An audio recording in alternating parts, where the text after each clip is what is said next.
Bonjour public bien aimé, sachez que désormais vous pouvez me retrouver sur Twitch plusieurs fois par semaine, toutes les infos sur le Discord, le lien du Discord dans la description. Et maintenant, votre épisode. Il fut un temps où un studio régnait littéralement sur l'animation française. On pouvait voir leur prod absolument partout, et encore aujourd'hui, chacune de leurs productions est toujours considérée, et à raison, comme culte par une génération entière. Il fallait donc bien que je m'y attaque un jour, c'est donc pour ça que pour cette première critique d'un dessin animé Xylam, je m'attaque à, sans aucune hésitation, mon préféré de tous les temps de cette période, et clairement une de mes plus grosses madeleines de Proust, j'ai nommé Les Nouvelles Aventures de Lucky Luke.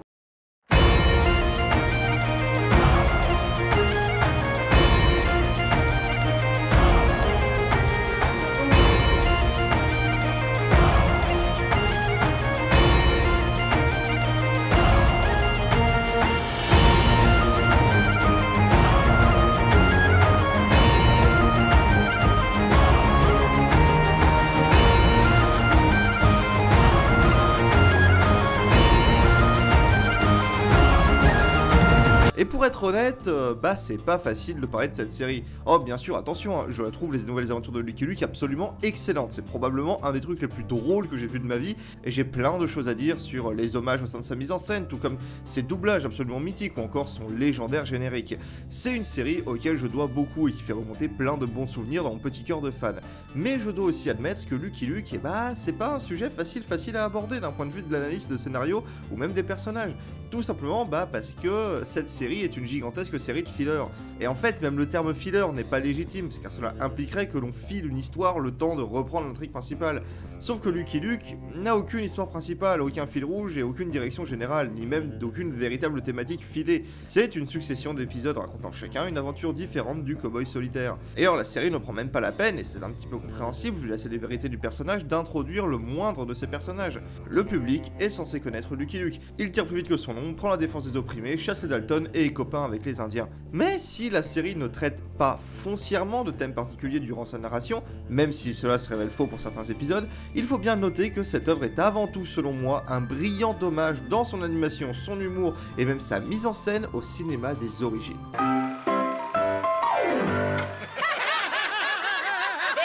Et c'est certainement une des choses les plus plaisantes avec cette série, et une des raisons principales de pourquoi je veux vous en parler. Parce que oui, étrangement, et c'est sincèrement ce qui fait une grande partie de son charme, la série reprend certains codes issus du muet et des débuts du cinéma, et c'est extrêmement visible dans les dialogues par exemple, mais aussi dans des actions plus simples, dans le sens que tous les personnages passent leur temps à bouger pour illustrer leurs dialogues, dans ce qui finit parfois à ressembler à une certaine danse verbale. Je pense par exemple à Aigle Intègre, dont les mains et la tête bougent constamment pour illustrer ce qu'il dit. Que la lumière des hommes justes illumine les retrouvailles d'Aigle Intègre et de son frère Luc au cœur pur. Pareillement, Aigle, pareillement. Et si cela appuie le dialogue et donne un effet comique, c'est également une forme d'hommage au jeu des premiers acteurs qui devaient, par nécessité, être extrêmement expressifs afin que le spectateur, qui ne dispose d'aucun son ni dialogue, comprenne tout de même les sentiments du personnage. Regardez un film de Buster Keaton pour vous en rendre compte. Pas de paroles ni de son, mais pourtant les expressions faciales et les mouvements très exagérés suffisent parfaitement à nous faire comprendre les émotions ressenties, et souvent d'ailleurs l'humour de la situation. Et Lucky Luke c'est ça dans quasiment tous les dialogues, et ça donne réellement sa patte à la série. D'ailleurs, si évidemment, contrairement au premier film dont elle passe son temps à rendre hommage, la série possède du son et des dialogues, elle se rend extrêmement musicale. Que ce soit déjà au niveau de la bande-son qui reprend souvent de petits airs de piano type saloon qui ressemblent énormément à ce que l'on pouvait voir au début du cinéma quand un pianiste animait la salle devant le public en faisant lui-même la bande-son du film projeté. Mais aussi, et c'est un petit peu plus subtil, au niveau de ses effets sonores qui sont ultra présents sur une grande partie de ses gestes de parole, dirons-nous. Et si j'y vois cette fois un nouvel hommage, ce n'est pas au cinéma des premiers jours, mais à l'animation type Looney Tunes de ses premiers âges, comme Bip Bip par exemple, qui est devenu ultra célèbre grâce à ses effets sonores extrêmement faciles à reconnaître. Et bien dans Lucky Luke c'est exactement le cas, et ça donne une musicalité et un rythme encore plus soutenu à la série. Je vous jure, on peut fermer les yeux et écouter un dialogue et on comprend rien qu'aux effets sonores, le déplacement et l'attitude de chaque personnage. Et pour finir sur la mise en scène, il faut également parler du code couleur des personnages.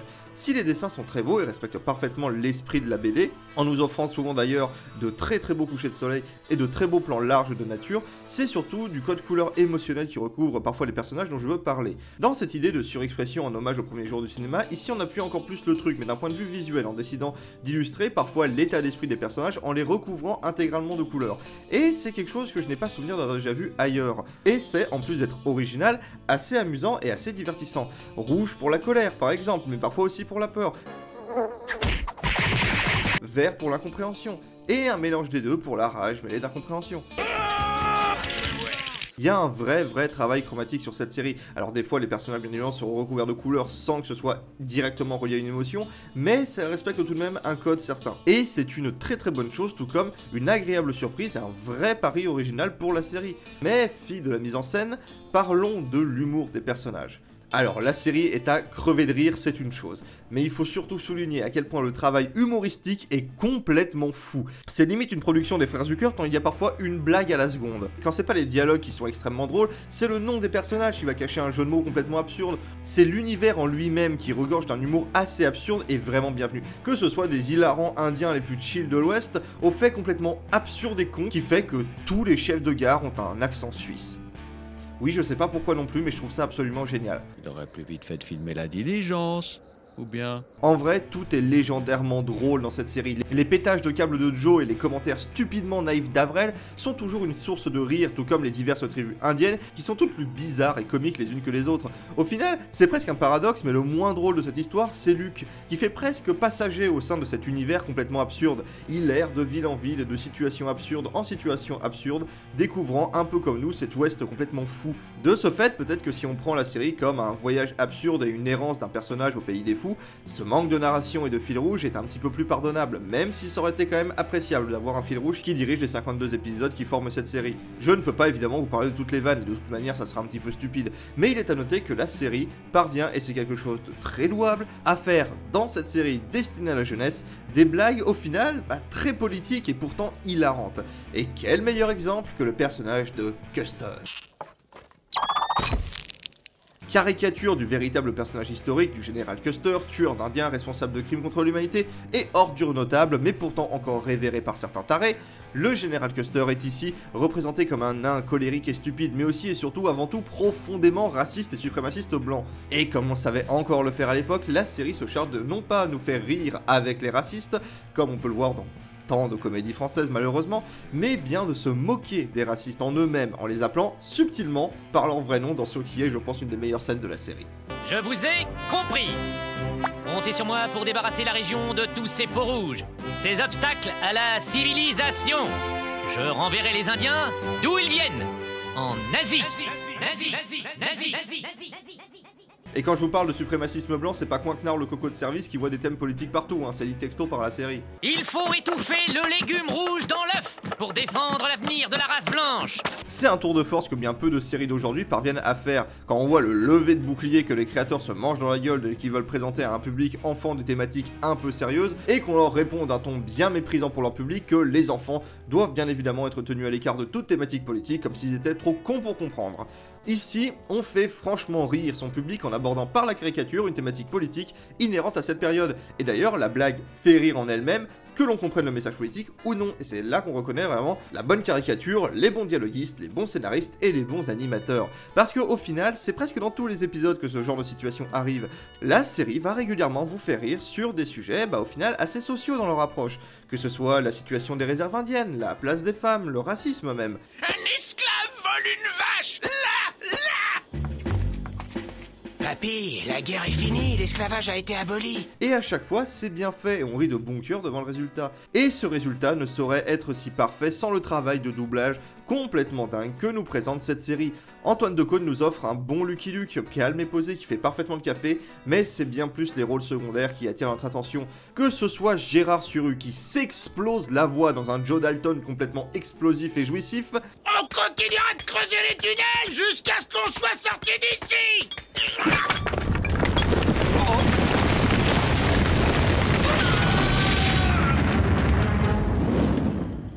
On aurait peut-être pas dû creuser autant de tunnels. Bernard Allan en Avrel, délicieux de stupidité et d'innocence. La mort de Lucky Luke, c'est mon rôle à moi, Joe. J'étais tellement dans la peau du personnage que j'ai pas voulu que quelqu'un d'autre le fasse à ma place. Je suis 10 fois plus crédible que lui dans ce rôle. T'as dit toi-même que... Qu'est-ce que t'as fait du vrai Lucky Luke ? Emmanuel Curtil qui fera entre autres Louis Lumière dans un de mes épisodes préférés et un sacré paquet de personnages secondaires. Sapristi, je dois filmer cette vache sauvage.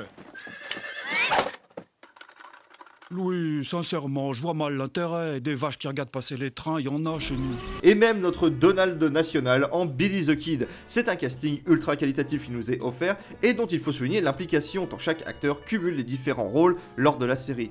Et surtout, et je le fais de bon cœur, un putain de big up à Grégory Vincent, responsable des bruitages sur les 52 épisodes, qui est juste un dieu de la profession. On peut aussi suivre les mouvements de quelqu'un à cheval. Et tout est une question de rythme, il faut trouver un peu. Voilà, et puis on peut même y associer des petites sangles.